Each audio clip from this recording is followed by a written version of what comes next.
하나님의 평강이 예배드리는 모든 분들에게 가득하시길 바랍니다. 평강이 지사님에게 가득하시기를 아멘. 네, 서로 돌아보시면서요.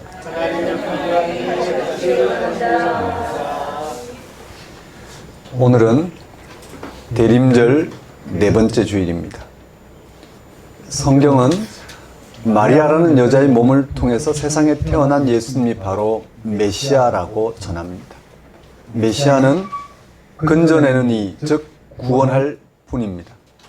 구원할 분이란 말은 우리가 어디에 빠져 있다는 것을 전제합니다. 구원받지 않으면 안 되는 상태에 놓여 있다는 걸 말합니다. 그렇지 않다면 메시아가 필요 없습니다.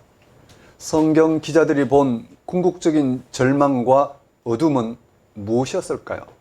그래서 그들이 참된 메시아가 예수라고 인식하고 믿게 된 이유가 무엇일까요? 바로 죄와 죽음입니다. 죄와 죽음 인간에게 가장 절대적인 절망이자 어둠입니다. 죄와 죽음은 생존의 조건이 확보되고 정치적인 평화를 이룬다고 해서 해결되지 않습니다. 예수 그리스도를 보십시오. 그에게 일어난 메시아적, 즉 구원론적 징표를 보십시오. 인류 역사에서 오직 그에게만 종말의 궁극적인 생명인 부활이 선체의 방식으로 일어났습니다. 죄와 죽음이 극복되었습니다. 그만이 우리를 죄와 죽음에서 구원하실 분이십니다. 우리는 그것을 진리라고 믿습니다. 그는 다시 오신다고 약속하셨습니다. 우리는 그 약속을 믿습니다. 예배는 그 약속 가운데 온전히 거하는 시간입니다. 예배는 메시아이신 예수 그리스도를 통해서 우리가 왜 죄 가운데 있는지, 또 그런 말미암는 죽음이 어떻게 우리 운명이 되었는지를 헤아리고 거기서 건져내시는 하나님의 구원을 영혼 깊이 헤아리는 가장 분명한 시간입니다. 다 같이 대림절 네 번째 주일 예배를 성부와 성자와 성령의 이름으로 드리겠습니다.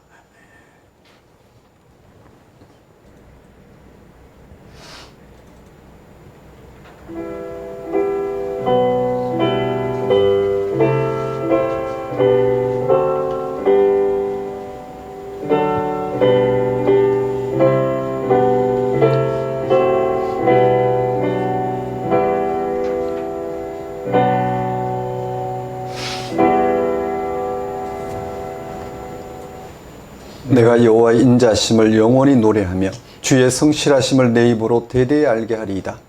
내가 말하기를 인자하심을 영원히 세우시며 주의 성실하심을 하늘에서 경고히 하시리라 하였나이다. 주께서 이르시되 나는 내가 택한 자와 언약을 맺으며 내 종 다윗에게 맹세하기를 내가 네 자손을 영원히 경고히 하며 네 왕위를 대대히 세우리라 하셨나이다.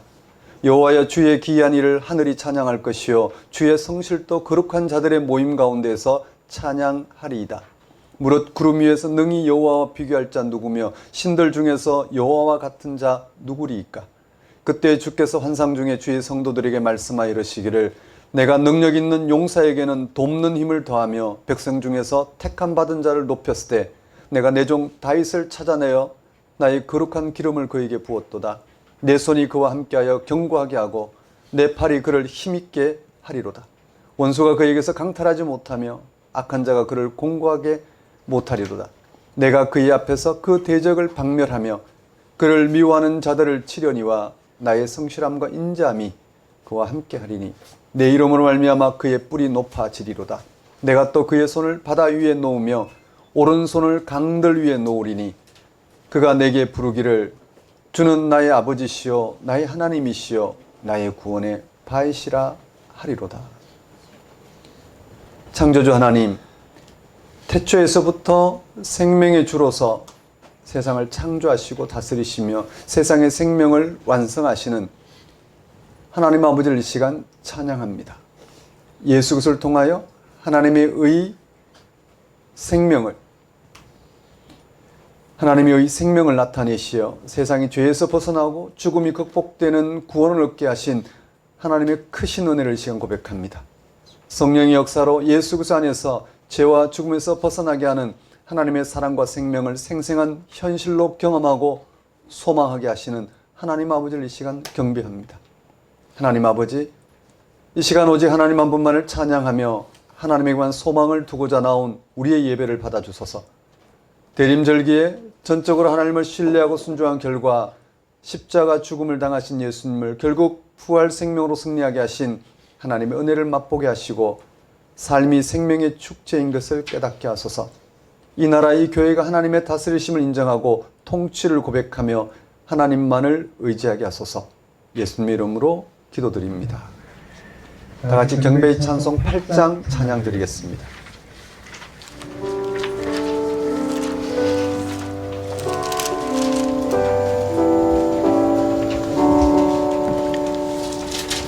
거룩 거룩 거룩 전능하신 주님, 이른 아침 우리 주를 찬송합니다.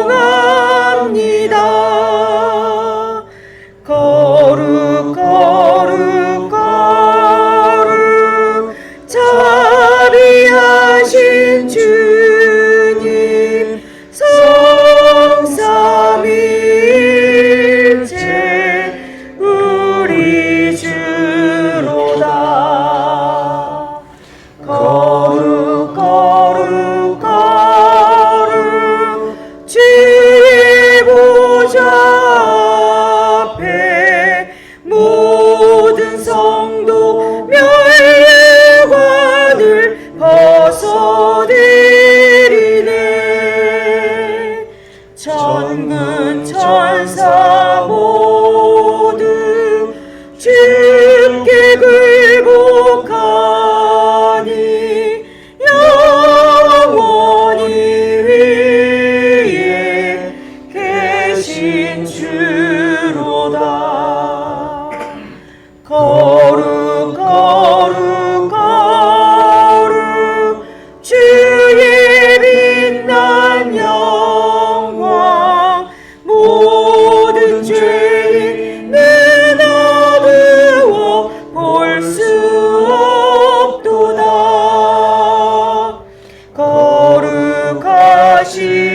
거룩하시니가 주님밖에 없네. 온전히 전능하신 주로다. 거룩 거룩 거룩 전능하신 주님, 천지 만물 모두 주를 찬송합니다. 거룩 거룩 거룩 전능하신 주님, 성삼위일체 우리 주로다.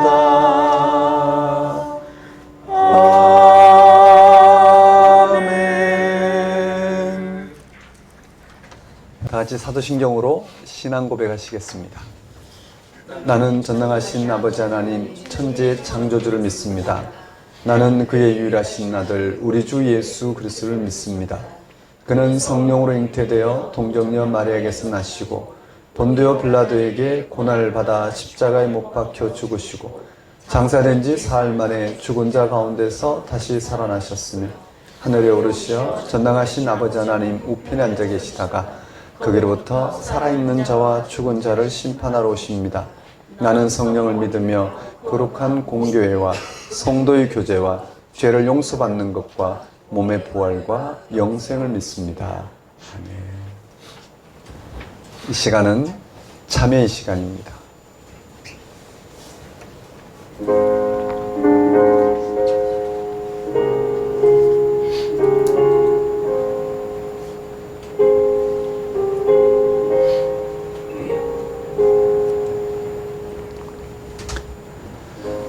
이사야 7장 14절 말씀은 다음과 같습니다. 그러므로 주께서 친히 징조를 너희에게 주실 것이라. 보라, 처녀가 잉태하여 아들을 낳을 것이요 그의 이름을 임마누엘이라 하리라. 임마누엘은 하나님이 우리와 함께 하신다는 뜻입니다.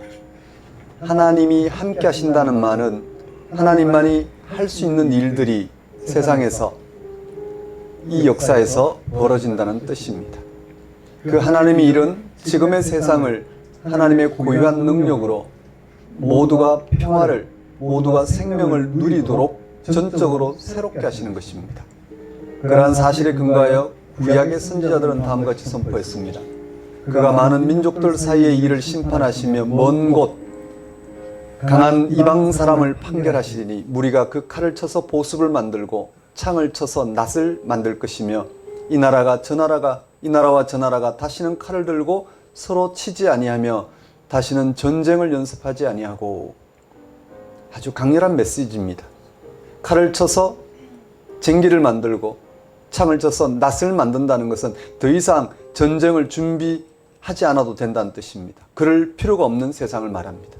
구체적으로 다시는 전쟁을 연습하지 아니한다고 했습니다. 만약 이런 일이 실제로 일어난다면 세상이 어떻게 변할지 상상해 보십시오. 예수님의 제자들과 초기독교인들은 구약 선지자들의 예언이 예수님에게서 성취되었다는 사실을 경험하였습니다. 누가복음은 예수님의 출생을 평화와 연결해서 전했습니다. 목자들은 예수님의 출생 소식을 천사들에게 전달받은 뒤에 천사들의 찬송을 들었습니다. 그 찬송의 내용은 다음과 같습니다. 지극히 높은 곳에서는 하나님께 영광이요 땅에서는 하나님이 기뻐하신 사람들 중에 평화로다. 여러분은 자신에게 질문해 보십시오. 예수 그리스도를 통해서 여러분은 평화를 누리고 계신지요?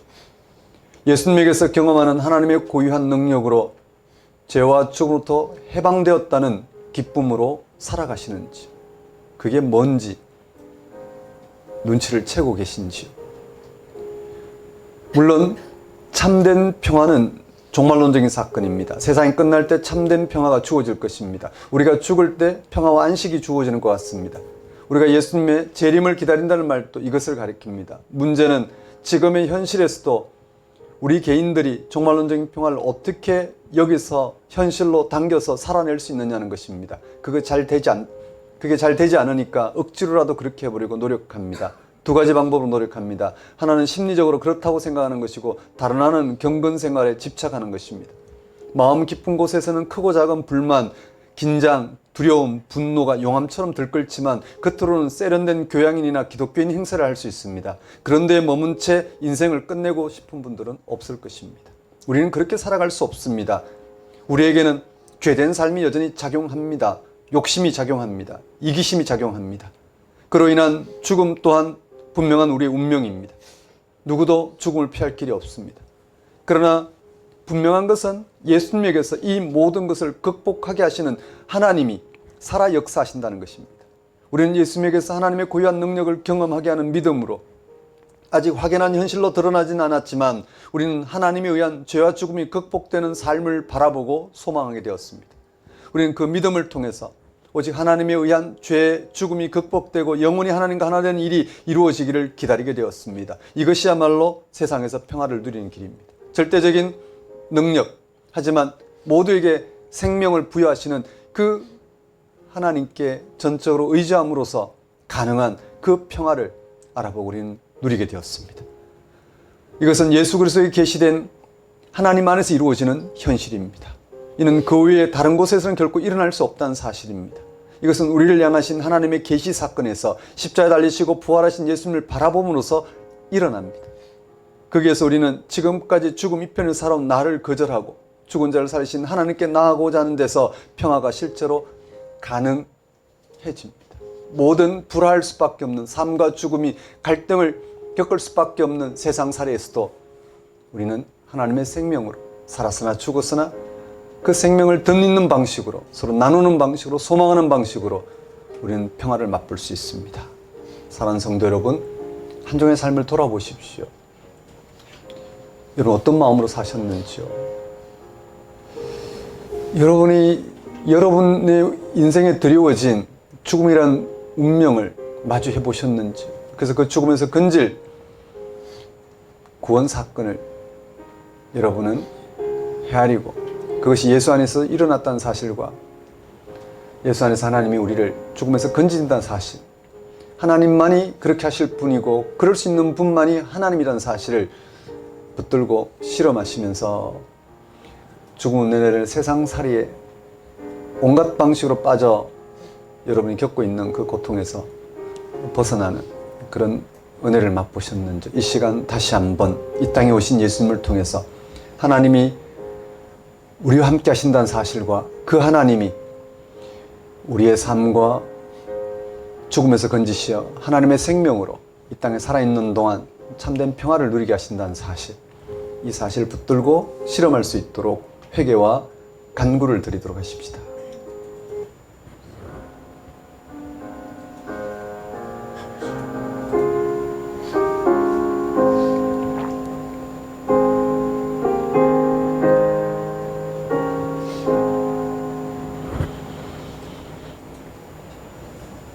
하나님 아버지, 이 시간 예수 그리스도 안에서 하나님이 우리를 구원하신다는 사실, 예수를 통해서 하나님의 구원이 이 세상에 드러났다는 사실을 알아보고 거기에 일치하여 삶과 죽음이 극복되는 그 구원을 맛보고 누리며 살아갈 수 있도록, 또 그 구원의 현실에 참여할 때 이 땅에 주어진 우리의 삶이 어떤 방식으로 해소되고 해결되고 또 하나님의 생명을 온전히 덧입는지 깊이 깨닫고 누리며 소망하며 살아갈 수 있도록 역사하여 주옵소서. 예수님 이름으로 기도드립니다.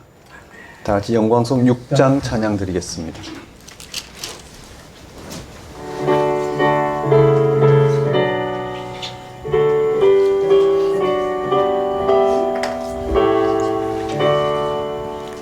목소리 높여서 주 찬양하여라.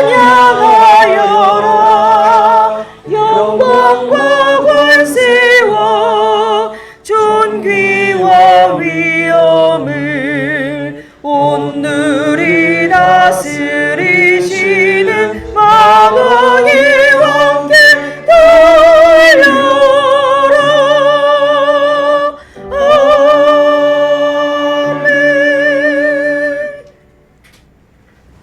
이 시간은 봉헌 시간입니다. 봉헌 찬송 68장 찬양 드리면서 준비한 예물 하나님께 봉헌하도록 하겠습니다.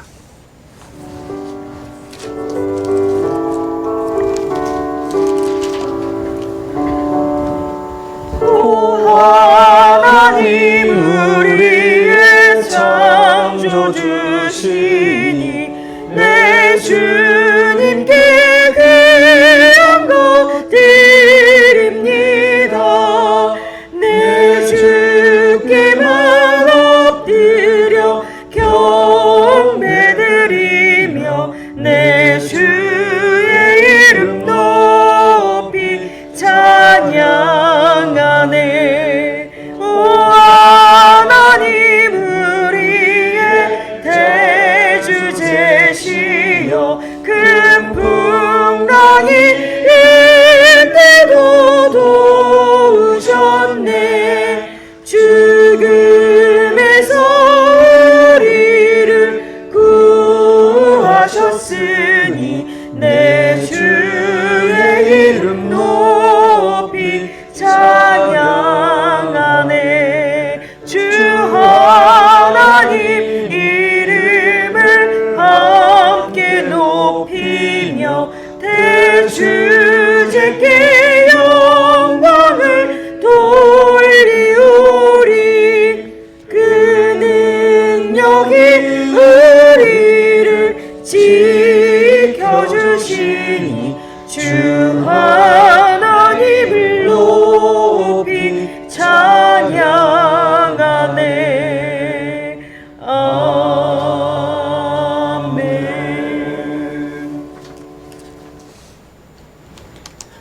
언제나 신실하시며 변함없으신 하나님, 당신은 2000년 전 독생자 예수 그리스도를 세상에 보내시어 전적인 신뢰와 순종으로 십자가를 지게 하셨습니다. 그러나 죽은 이로부터 살아나게 하시어 궁극 생명의 자리인 하늘에 오르게 하셨습니다. 바로 그 예수 그리스도가 이 세상의 생명을 완성하기 위해 다시 오실 것을 그 약속대로 우리는 믿습니다.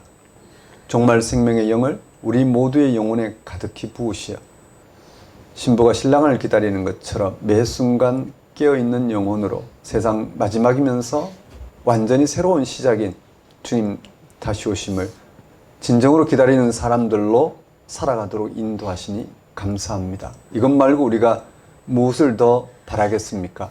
세상에 벌어진 일 때문에 공연히 절망하게 하는 악한 힘으로 인해서 또 자기에게 집중함으로 자랑과 절망에 떨어지게 하는 거짓 힘으로 인해서 주님 오심으로선 가능한 참 생명을 우리는 자칫 망각하거나 외면할 때마다 다시 오신다는 주님의 약속이 성취되는 그 순간을 깨닫고 거기에 집중할 수 있도록 오늘도 대림절 영성을 허락하시니 우리가 어찌 하나님께 감사와 찬양을 드리지 않을 수 있겠습니까?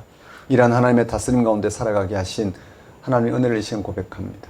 우리의 모든 필요를 채우신 하나님께 감사 영광을 돌리는 것은 우리의 마땅히 행할 바이며 또한 지극한 기쁨임을 알고 하나님 앞에 들고 나온 저희 예물과 헌신을 받아주소서. 우리로 생명의 주인 앞에, 그 신비 앞에, 그 약속과 미래 앞에 다만 순종하는 삶을 살게 하소서. 예수님 이름으로 기도드립니다. 교회 소식을 전하는 시간입니다. 작은 교회 여러분 안녕하십니까? 현재 우리는 작은 교회로 살아가고 있습니다. 작은 교회는 다름이 아니라 성경이 전하는 하나님의 말씀을 실제로 알아보고 그 하나님을 찾고 구하고 또 그 하나님이 약속하신 바를 바라고 살아가고자 하는 신앙인들을 가리킵니다. 신구약 성경은 하나님이 이 역사 안에서 하나님을 찾을 수 있도록 하나님이 그만한 대가를 지불하시고 자신을 드러내신 사건을 우리에게 전합니다. 그대로 우리가 하나님을 알아보고 찾고자 했을 때 하나님은 우리를 당신의 은혜로 만나 주십니다. 그리고 그만한 대가를 지불하지 않으면 만날 수 없는 하나님을 지금 은혜로 알아보고 그런 하나님이 함께 하시는 삶을 살아갈 수 있도록 불러주십니다.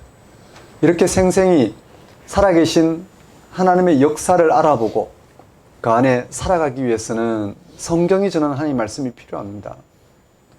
우리가 나고 죽는 이 땅에 이 삶이 지금처럼 유지되는 것처럼 하나님은 그 안에서 살아계셔서 하나님이 하시고자 하는 또 새로운 일을 날마다 우리에게 부어주십니다. 그런 하나님을 알아보고 살아가는 신앙인이 되려면 우리는 성경 말씀에 집중하지 않을 수 없습니다. 성경이나 하나님 말씀은 신앙생활의 또 하나의 어떤 신앙 여정이 아니라 우리의 신앙을 결정하는 아주 결정적인 사건이라 할 수 있습니다. 그 말씀 안에서 우리는 기도하게 되고 그 말씀 안에서 예배하게 되고 그 말씀을 통해서 우리는 우리를 향한 하나님의 소망을 알아보고 약속을 알아보고 소망하게 됩니다. 그러한 여러분 신앙인으로서 이 땅에 살아가는 그 영광스러움을 맛보는 그런 작은 교회가 되었으면 좋겠습니다. 네. 자, 작은 교회 예배 안내입니다. 일부 주일 예배는 작은 교회 예배 주일 오전 9시에 드립니다. 지금 드리고 있는 예배입니다. 2부 주일 예배는 주일 오전 11시입니다. 이번 주와 다음 주는 가정 예배로 드리게 됩니다. 자, 12월 예배 안내입니다. 오늘 12월 24일, 12월 넷째 주죠. 지금 우리는 김포시에 와 있습니다. 김포시에 자리 잡고 있는, 김포시 한가운데 자리 잡고 있는, 박간의 칼국수, 박간의 손칼국수. 네, 이렇게 가게에서 예배 드리고 있습니다. 많이들 오셔서 함께하고 있는 중입니다. 다음 주는 서초구 TMD 교육그룹 지하 1층에서 예배를 드립니다. 청년과 함께 드리는 작은 교회 예배입니다.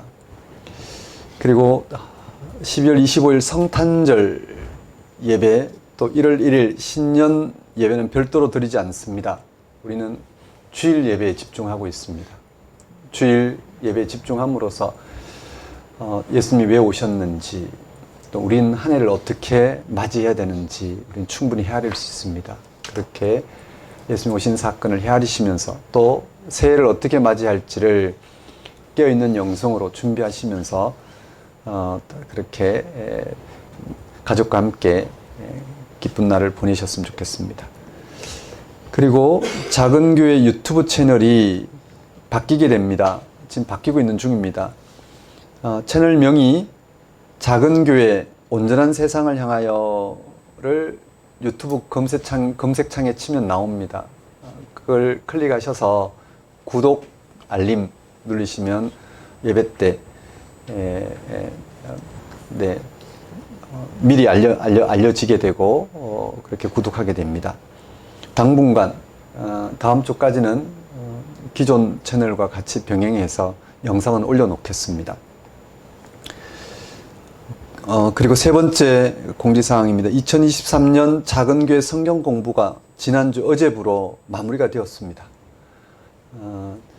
2020년부터 본격적으로 시작됐던 성경 공부 약 4년이죠.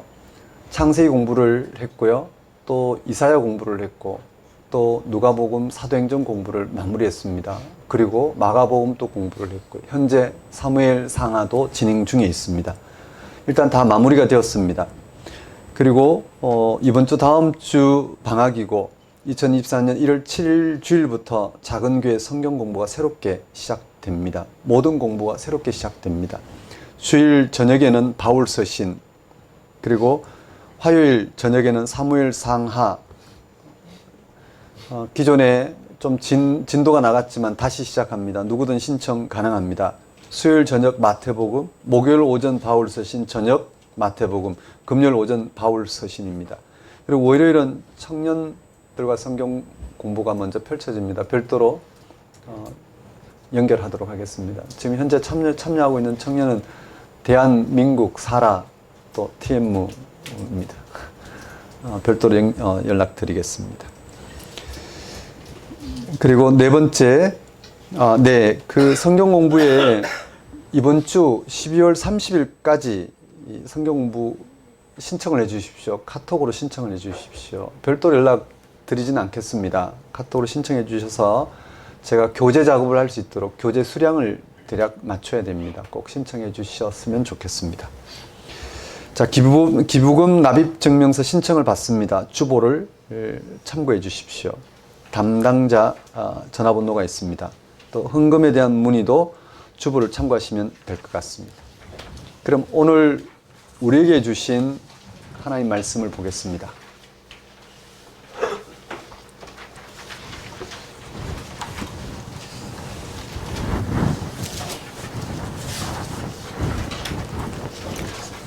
오늘 우리에게 주신 하나님 말씀은 사무엘하입니다. 사무엘하 7장 1절에서 17절까지 말씀입니다. 사무엘하 7장 1절에서 17절까지 말씀 제가 받들어 봉독하겠습니다. 여호와께서 주위의 모든 원수를 무찌르사 왕으로 궁에 평안히 살게 하신 때에 왕이 선지자 나단에게 이르되 볼지어다 나는 백향목 궁에 살거늘 여호와의 궤는 휘장 가운데 있도다. 나단이 왕께 아뢰되 여호와께서 왕과 함께 계시니 마음에 있는 모든 것을 행하소서 하니라. 그 밤에 여호와의 말씀이 나단에게 임하여 이르시되 가서 내 종 다윗에게 말하기를 여호와께서 이와 같이 말씀하시되 네가 나를 위하여 내가 살 집을 건축하겠느냐. 내가 이스라엘 자손을 애굽에서 인도하여 내던 날부터 오늘까지 집에 살지 아니하고 장막과 성막 안에서 다녔나니 이스라엘 자손과 더불어 다니는 모든 곳에서 내가 내 백성 이스라엘을 먹이라고 명령한 이스라엘 어느 지파들 가운데 하나에게 내가 말하기를 너희가 어찌하여 나를 위하여 백향목 집을 건축하지 아니하였느냐고 말하였느냐. 그러므로 이제 내 종 다윗에게 이와 같이 말하라. 만군의 여호와께서 이와 같이 말씀하시기를 내가 너를 목장 곧 양을 따르는 데에서 데려다가 내 백성 이스라엘의 주권자로 삼고 네가 가는 모든 곳에서 내가 너와 함께 있어 내 모든 원수를 네 앞에서 멸하였은즉 땅에서 위대한 자들의 이름같이 네 이름을 위대하게 만들어 주리라.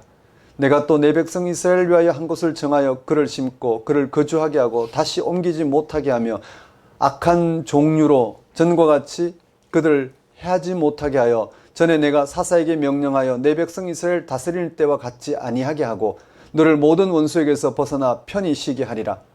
여호와가 또 네게 이르노니 여호와가 너를 위하여 집을 짓고 네 수완이 차서 네 조상들에게 조상들과 함께 누울 때 내가 네 몸에서 날 네 씨를 네 뒤에 세워 그의 나라를 견고하게 하리라. 그는 내 이름을 위하여 집을 건축할 것이요 나는 그의 나라 왕위를 영원히 견고하게 하리라.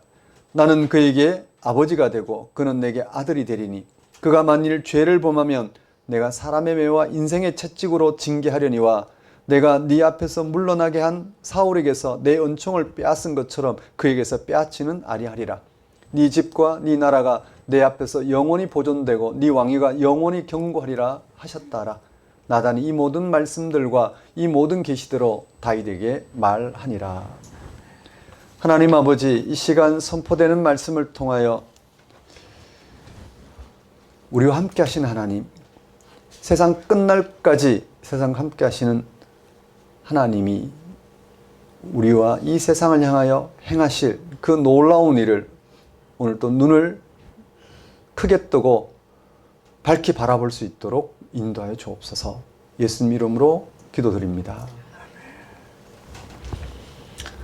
오늘 설교 본문은 사무엘하 7장 1절에서 17절까지 말씀이고 제목은 하나님이 통치하신다입니다. 매년 12월 25일은 예수님이 세상에 오신 것을 기념하는 성탄절로 지킵니다. 성탄절의 분위기는 기쁨이죠. 기독교인이든 아니든 대부분의 사람들은 성탄절을 기쁨으로 맞이합니다. 그래서 기쁨을 나누고자 서로 선물을 준비하고 소외된 이들과 함께하고 어려운 이를 찾아 위로하고 돕습니다. 갈등, 폭력, 질병, 사고, 전쟁 가운데 있는 사람들에게도 희망이 되는 성탄의 기쁨을 전합니다. 모두가 성탄절을 기쁨으로 맞이할 수 있는 이유는 모든 사람이 기뻐할 만한 일이 일어났기 때문입니다. 그것은 세상을 향한 하나님의 구원이 예수님에게서 발생했기 때문입니다. 예수는 우리를 구원하실 그리스도로 이 땅에 오시어 십자가 부활을 통해서 우리를 구원하셨습니다. 하나님이 함께 하신다는 증거가 예수님에게 나타났습니다. 예수님에게서 세상을 전적으로 새롭게 변화시킬 하나님의 통치가 일어났습니다. 세상에 오신 예수님에게서 계시된 하나님의 통치는 지금도 생생한 현실로 임하고 있습니다. 우리가 예수님에게서 한 해의 모든 소동으로부터 하나님의 안식으로 전환하게 되고 세상의 증오와 논란과 전쟁과 폭력으로부터 하나님의 평화로 전환하게 하는 하나님의 통치를 우리는 예수님에게서 경험합니다.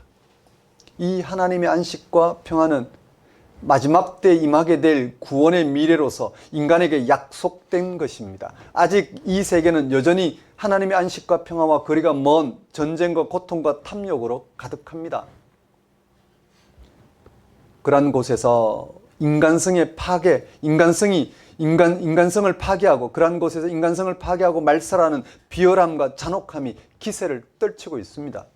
그래서 많은 사람들은 그런 이유로 하나님의 통치를 의심하고 부정합니다. 하나님이 정말 계실까? 계시다면 왜 이런 세상을 두고 보실까라고 말입니다. 기독교는 하나님이 이 세계를 사람들이 바라는 방식으로 변화시킬 수 있는 것처럼 선포한 적이 결코 없습니다. 우리가 바라지만 불가능한 이 세계를 하나님은 전적으로 새롭게 변화시키는 방식으로 구원하십니다. 그 일이 예수님을 통하여 지금 여기에 현실로 임하고 있는 것입니다. 성탄은 하나님이 비열하고 잔혹한 세계 가운데서도 구원의 토대를 굳건하게 세웠다는 사실을 말하고 있는 것입니다. 이런 하나님의 통치는 예수님을 통하여 생생한 현실로 임하였지만 이 세계 현실 속에 은폐되어 있습니다. 인간의 탐욕과 인간의 이기심과 욕심으로 이루어지고 있는 이 세상의 현실 속에 은폐되어 있습니다. 감추어져 있습니다. 왜 은폐되어 있을까? 왜 예수님 오시자마자 세상을 심판을 통해서 완성하셨으면 됐는데 왜 아직 두고 보실까? 그 이유는 하나님은 이 세계를 멸망시키는 게 목적이 아니라 구원하시는 게 목적이기 때문입니다. 하나님의 통치는 이 세계의 은폐의 방식으로 임하고 있습니다. 하지만 예수 그리스도 안에서 하나님의 통치가 구체적으로 실현된 사건을 통해서 임하고 있습니다. 세상 모든 사람들이 예수님을 통하여 세상을 구원할 능력으로 임하고 있는 하나님의 통치를 생생한 현실로 알아보고 거기에 참여할 수 있을 만큼 하나님 통치는 아주 구체적이고 분명한 현실로 임하고 있는 중입니다. 그런데 세상을 구원하신 하나님 통치가 예수 그리스도 안에서 갑자기 성취된 것은 아닙니다. 구약의 이스라엘 민족을 통하여 계시된 하나님의 통치입니다. 우리는 구약 시대부터 시작하여 예수 그리스도를 통해 성취된 하나님의 통치를 알아보고 있을까? 여전히 감추어져 있지만 그러나 계속해서 진행되었고 이제는 더 이상 유보 없이 이 세상을 전적으로 새롭게 하는 방식으로 구원을 하나님 통치가 예수 그리스도를 통해 드러났는데 우리는 그런 하나님의 통치의 궤적을 알아보고 그걸 바라고 따라가고 있을까? 하나님의 통치를 생생한 구원의 현실로 알아보려면 우리는 어떻게 해야 될까요? 오늘 설교 본문이 들어있는 사무엘서는 이스라엘 역사에서 가장 성공한 다윗 왕의 이야기를 통해 하나님의 통치를 전하고 있습니다. 다윗 왕으로 인하여 이스라엘은 가나안 땅에서 강력한 국가를 세우게 되죠. 주전 587년 바벨론에 의해 멸망당하고 난 후에도 이스라엘 백성들은 여전히 다윗과 같은 왕을 고대하며 다윗 왕 때와 같은 국가로 회복할 것을 기대할 정도로 강력한 국가를 세웠습니다.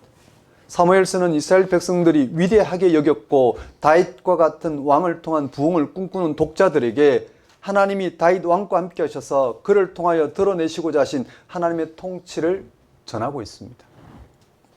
본문은 다윗 왕을 향한 인간적인 기대감으로 고조되어 있는 독자들을 향하여 하나님이 다윗과 함께 하신 이유를 밝힙니다.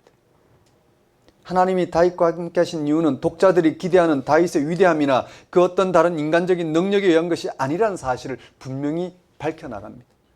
하나님이 다윗과 함께 하신 이유는 바로 이스라엘 백성들이 하나님의 약속에 참여할 수 있도록 하기 위한 하나님의 신실하심과 하나님의 고유한 능력에 의한 것이라고 말입니다.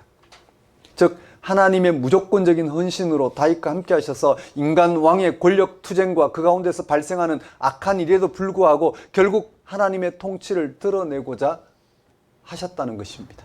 그래서 이스라엘이 다윗과 함께 하신 하나님 통치를 알아보고 거기에 일치하여 살아감으로 하나님의 약속에 참여하게 불러주시고자 하셨다는 것입니다. 본문을 통하여 다윗 왕과 함께 하신 하나님, 그를 통한 하나님의 통치에 대하여 우리는 살펴보고자 합니다. 본문 7장 1절에서 17절 말씀은 다윗이 왕이 된 후의 이야기입니다. 다윗은 왕이 된 후 어떻게 하는 것이 자신의 왕위를 지킬 뿐만 아니라 자기의 후손들에게 물려줄 수 있는가에 대하여 고민하였습니다.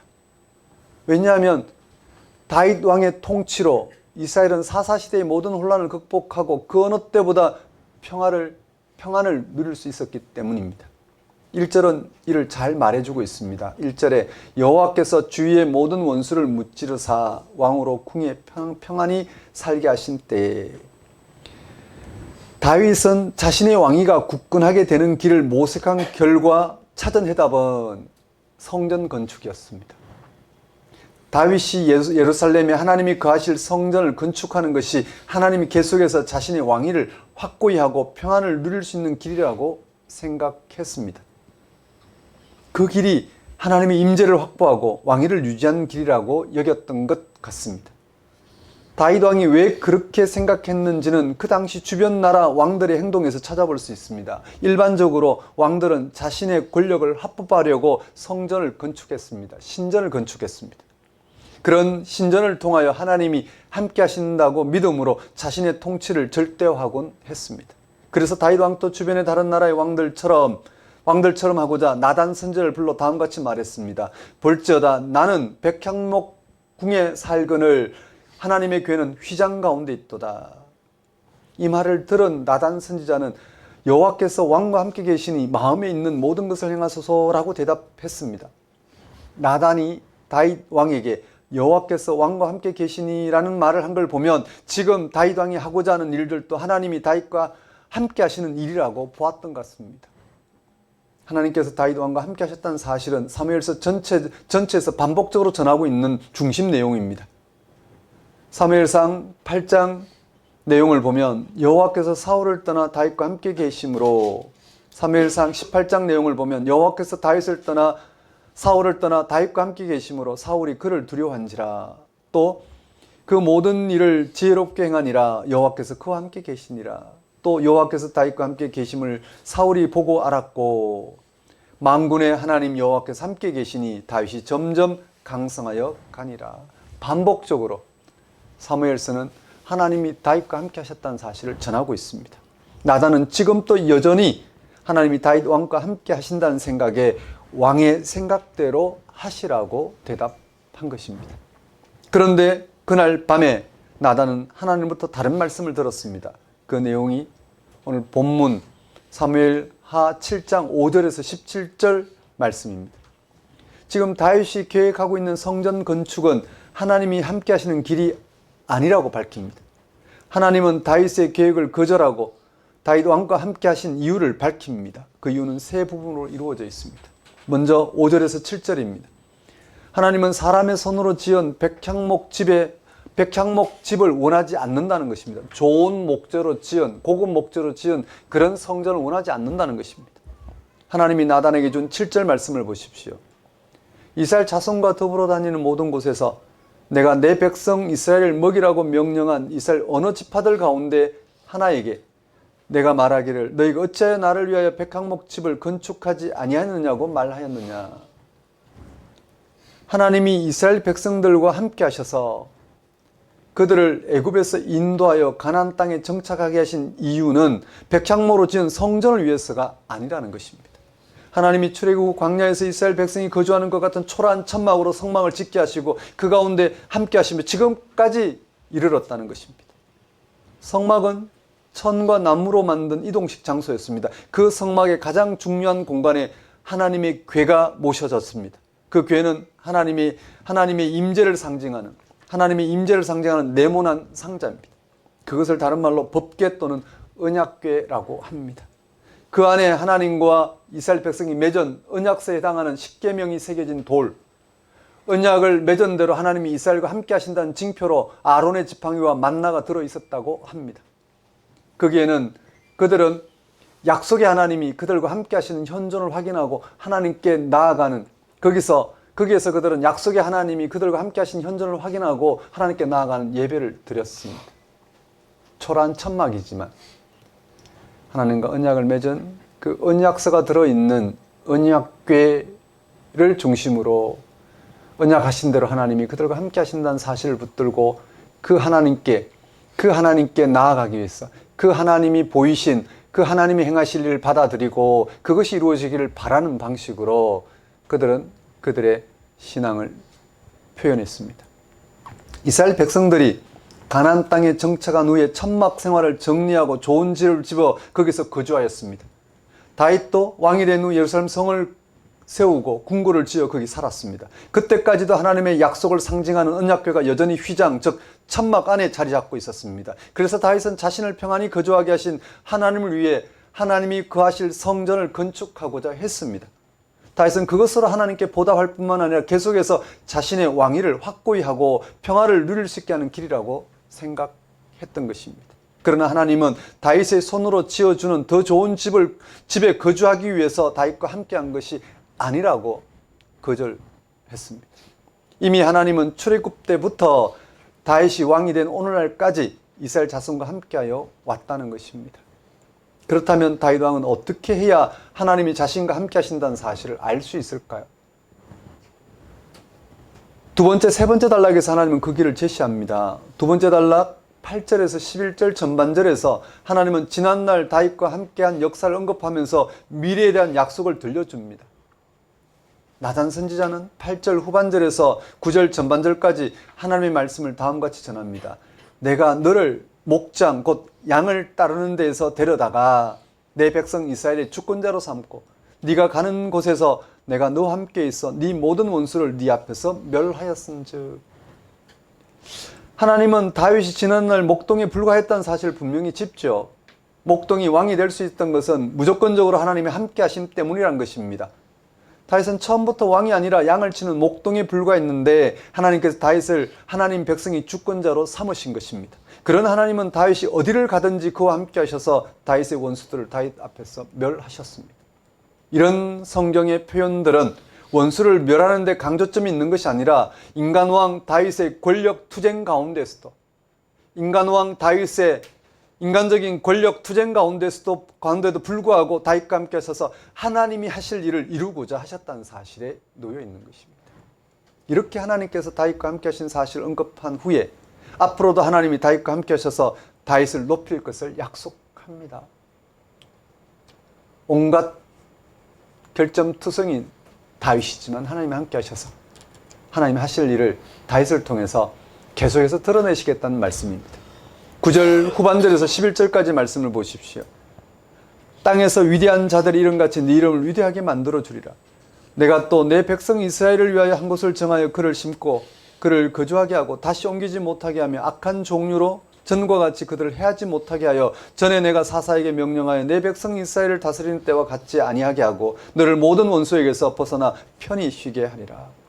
하나님이 계속해서 다윗과 함께 하시는 이유는 이스라엘을 향하여 하나님이 하실 일이 아직 끝나지 않았기 때문입니다. 하나님이 한 민족을 택하셔서 하나님의 구원을 드러내시고 하신 만큼 그 민족과 함께 하실 일이 아직 끝나지 않았다는 말씀입니다.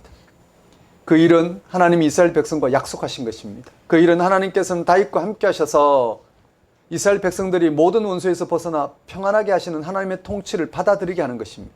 그 일을 위해서 하나님은 다시 무조건적으로 조건 없이 다윗과 함께 하시겠다고 하신 것입니다. 다윗은 이러한 사실을 알 때만이 하나님이 자신과 함께 하신다는 사실에 집중할 수 있을 것입니다. 자기의 왕위를 어떻게 하면 유지할까? 어떻게 하면 그 후손들에게 자신들의 자기의 직계 후손에게 이 왕위를 물려줄까라는 이 고심이 아니라 하나님이 함께 하신다는 사실을 알 때만이 그는 자유롭게 그의 왕의 통치를 행할 것입니다. 이어서 세 번째 단락 11절 후반절 17절까지 말씀에서 다윗의 후손에게도 왕위가 계속되도록 하나님께서 함께 하시겠다고 약속하십니다. 11절 후반절 보십시오. 여호와가 너를 위하여 집을 짓고 5절에서 네가 나를 위하여 나의 거할 집을 건축하겠느냐고 질문하신 하나님이 이제 하나님이 직접 다윗의 왕조를 이루신다고 말씀하신 것입니다.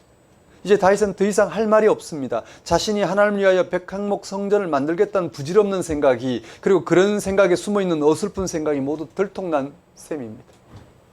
그러나 하나님은 다윗을 창피하게 하라고 한 건 아닙니다. 오히려 지금까지 다윗과 함께 하셨던 하나님 계속해서 다윗 왕조와 함께하여 견고하게 하겠다는 약속을 분명히 짚어 주신 것입니다. 16절 말씀을 보십시오. 네 집과 네 나라가 내 앞에서 영원히 보존되고 네 왕위가 영원히 견고하리라.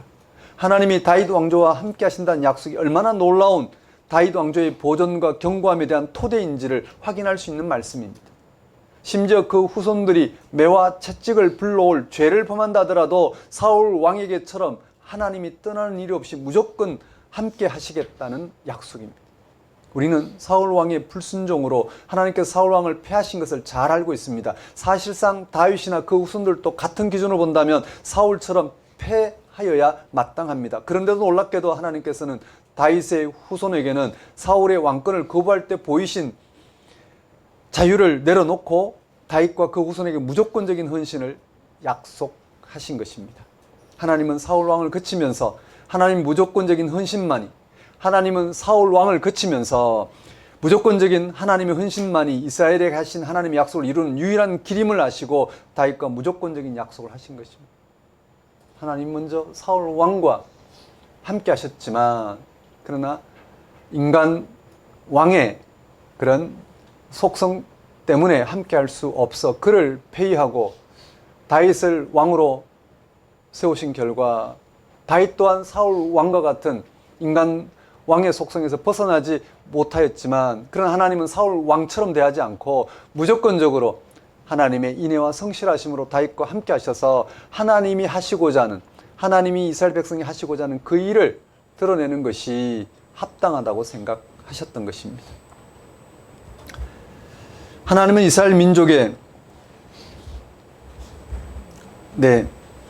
하나님은 사울 왕을 거치면서 하나님의 무조건적인 헌신만이 이스라엘에게 하신 하나님의 약속을 이루는 유일한 길임을 하시고 다윗과 무조건적인 약속을 하신 것입니다. 즉 다윗이나 이스라엘의 그 어떤 행위나 태도가 결정적인 것이 아니라 하나님이 무조건적으로 함께 하신다는 약속만이 다윗과 이스라엘이 하나님의 통치를 경험하는 토대라는 것입니다. 오늘 설교 본문의 초점은 분명합니다. 하나님이 함께 하신다는 사실입니다. 본문에서 하나님이 다윗과 그 왕조에 영원히 함께 하신다는 사실이 중요합니다. 하나님이 이스라엘 민족과 영원히 함께 하신다는 약속이 중요합니다. 하나님이 이 세상과 끝날까지 함께 하신다는 약속이 중요합니다. 이는 이스라엘 민족을 향한 하나님의 약속은 그것이 성취되기까지 하나님이 무조건적으로 그들과 함께 하시겠다는 것입니다. 하나님이 이스라엘 민족의 조상인 아브라함에게 약속하시고 그 약속을 이루시기까지 하나님의 신실하심과 고유한 권능으로 아브라함과 함께 하셔서 아브라함이 하나님을 충분히 알아보게 하셨습니다.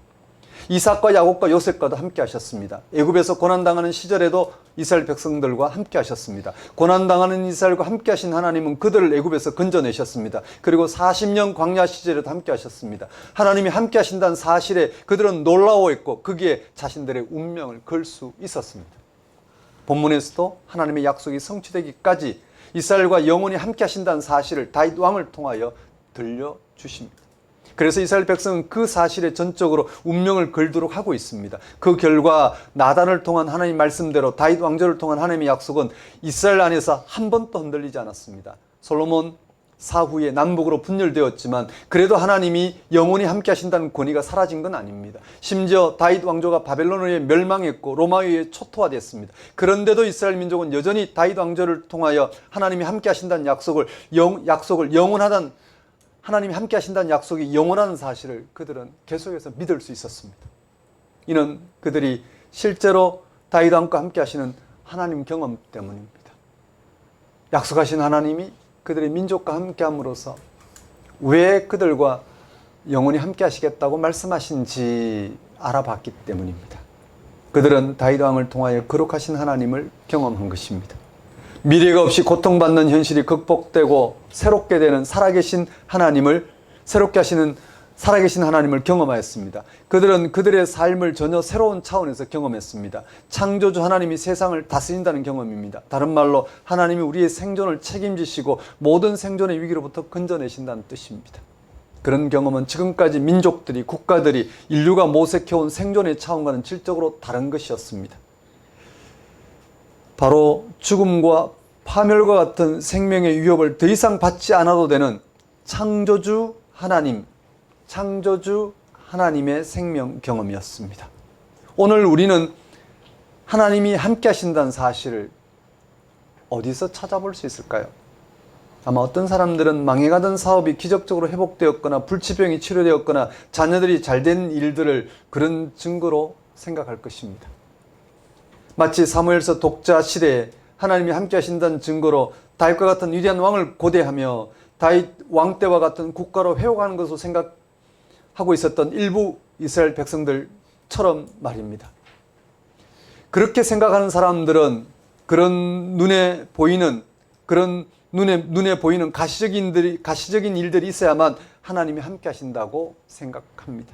그러나 그런 것은 여전히 미숙한 신앙에 불과합니다. 그것보다는 하나님이 창조한 이 세상 자체가 바로 하나님이 함께 하신다는 증거입니다. 우리가 이렇게 존재하고 있다는 사실 자체도 하나님이 함께 하신다는 증거입니다.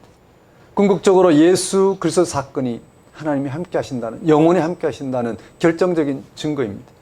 예수님을 통하여 창조 세계를 궁극적인 목표에 이르게 하신 것이 하나님이 함께 하신다는 것. 세상 끝날까지 하나님이 이 세상과 함께 하셔서 구원하신다라는 아주 결정적인 증거입니다. 그렇습니다. 창조주 하나님은 그냥 우주 공간 어디엔가 영원 불변하는 절대자로 남아있거나 인간의 기대나 바람을 이루는 가시적인 방식이 아니라 세상을 창조한 목적대로 통치하시고 완성하시는 방식으로 세상과 함께 하신다는 것이 성경 기자의 신앙 고백입니다.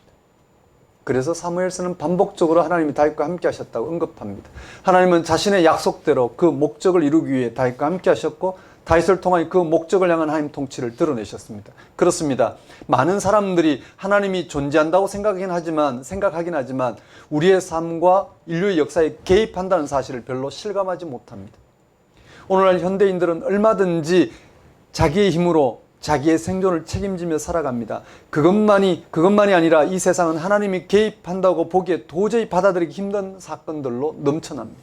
천재지변과 테러, 전쟁으로 인해 무고한 희생, 태어난 지 얼마 안 되는 신생아의 갑작스러운 죽음, 화재로 인해 하루아침에 수십 명이 참변을 당하는 일이 이 세상에서 일상사처럼 일어나고 있습니다. 이런 세상에서 하나님이 우리와 함께 하신다는 주장은 자칫 광신처럼 보이기 마련입니다. 오늘 우리의 삶에서 어떻게 하나님이 함께 하신다는 사실을 깨달을 수 있을까요? 어떻게 하나님이 함께 하신다는 사실, 세상 끝날까지 영원히 함께 하신다는 사실, 그래서 우리의 모든 죄에도 불구하고 또 그로 인한 죽음이라는 운명에도 불구하고 우리를 거기서 건진다는 사실을 우리는 어떻게 알아볼 수 있을까? 예수님의 십자가 죽음과 부활을 통하여 우리와 함께 하신 하나님의 통치가 오늘 우리에게 영적인 실체로 경험되어지시는지요? 예수님이 선택한 십자가의 삶이 실감이 나시는지요? 그에게 일어났던 부활 생명에 실제로 마음이 가시는지요? 이런 신앙으로 인하여 지금 세상에 존재하는 것 자체가 신비고 선물로 여겨지시는지, 지금의 생존 위기가 운명에서 점점 자유롭게 되는지요? 그래서 지금의 생명 활동에 질적으로 새로운 생명이 살아 역사하고 있다는 사실 앞에서 세상을 완전히 새롭게 경험하고 계신지, 이런 삶의 경험들이 여러분에게 주어졌다면 여러분은 살아계신 하나님과 함께하는 사람입니다. 살아계신 하나님의 함께하심을 알아본 사람은 이 세상을 다르게 대합니다. 삶과 죽음의 차원을 다르게 받아들입니다. 이 세상의 생명의 신비를 그는 절감할 것입니다. 살아서 우리는 우리의 삶을 어떤 식으로 받아들여야 될지 세상 사람 대하는 뻔한 방식이 아닌 다른 방식으로 대할 것입니다. 2000년 전 다윗의 후손으로 오신 예수님에게, 2000년 전 다윗의 후손으로 오신 예수님에게 하나님이 함께 하신다는 증거가 온전히 나타났습니다. 예수님에게서 인간의 삶과 역사 전체를 향한 하나님의 통치가 나타났습니다. 바로 예수님의 십자가의 죽음과 부활입니다. 예수님의 십자가의 죽음에서 하나님은 악으로 인한 고통과 죽음이 실제하는 세상을 향하여 하나님이 친히 피조물의 고통과 절망을 받으시면서 그들과 함께 하셨습니다. 예수님의 부활 사건에서 하나님은 피조물의 모든 고통과 절망을 자신의 것으로 삼고 그것을 치유하고 회복하는 창조 능력을 드러내시어 피조물을 새롭게 하고 근본적으로 피조물이 악으로부터 해방하는 하나님의 목적을 완성하셨습니다. 하나님의 고유한 능력으로 피조물의 모든 불신앙으로 말미암은 절망을 극복하게 하셨습니다. 이러한 하나님의 통치는 죽음보다 강한 하나님의 신실하심과 고유한 능력에 의해 이루어진 것입니다. 사랑하는 성도 여러분, 초기 기독교는 예수님을 통하여 하나님이 함께 하신다는 사실을 깊이 깨닫고 경험했습니다. 예수님을 통하여 창조자 하나님의 고유한 생명과 구원을 경험했습니다. 그러한 경험으로 그들은 죄와 죽음으로부터 자유로울 수 있었습니다. 그들은 어떤 삶의 순간에도 하나님이 함께 하시는 경험으로 생명 충만을 누렸습니다.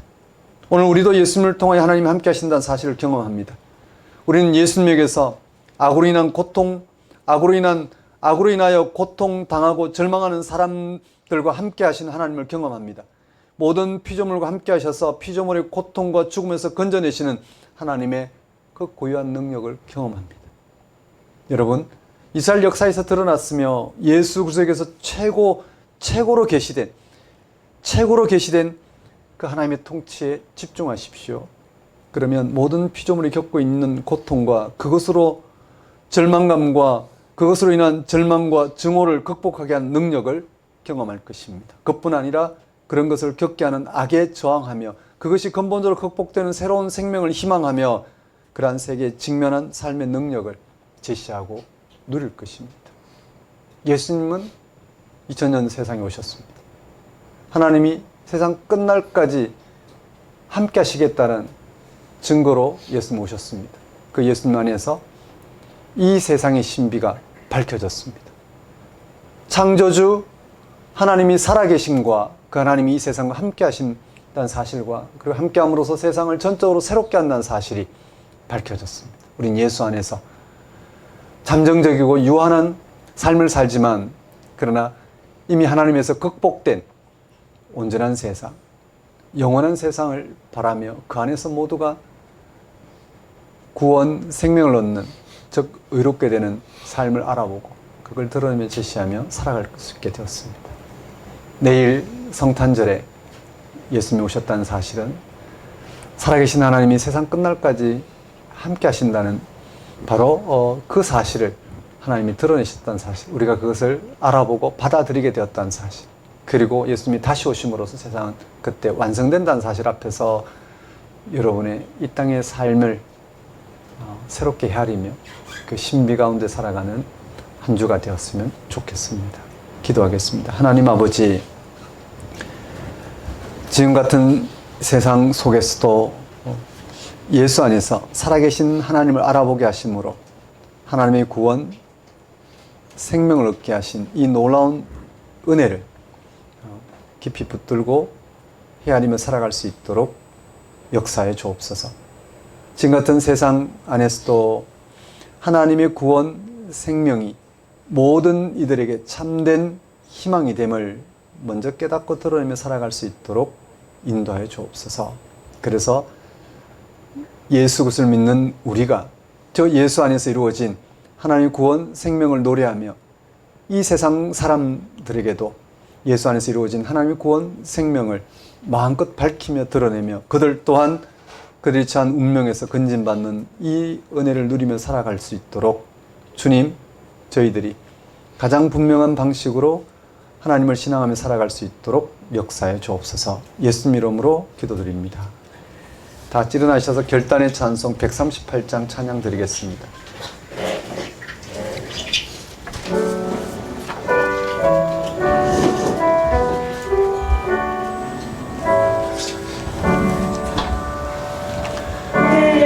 빛을 받는 곳마다 주 예수 다스리시고 이 세상 끝날 때까지 그 나라 왕성하리라. 주님을 찬양하면서 간절히 기도드리니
하겠습니다.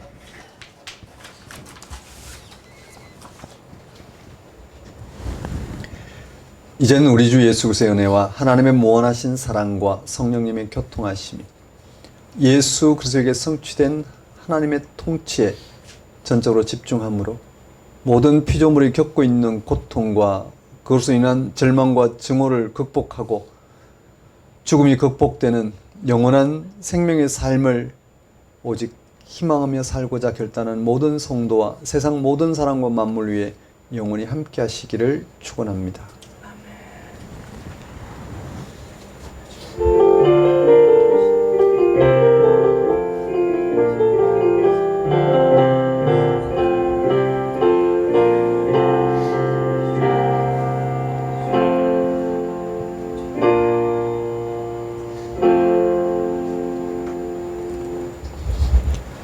네, 예배를 마치겠습니다.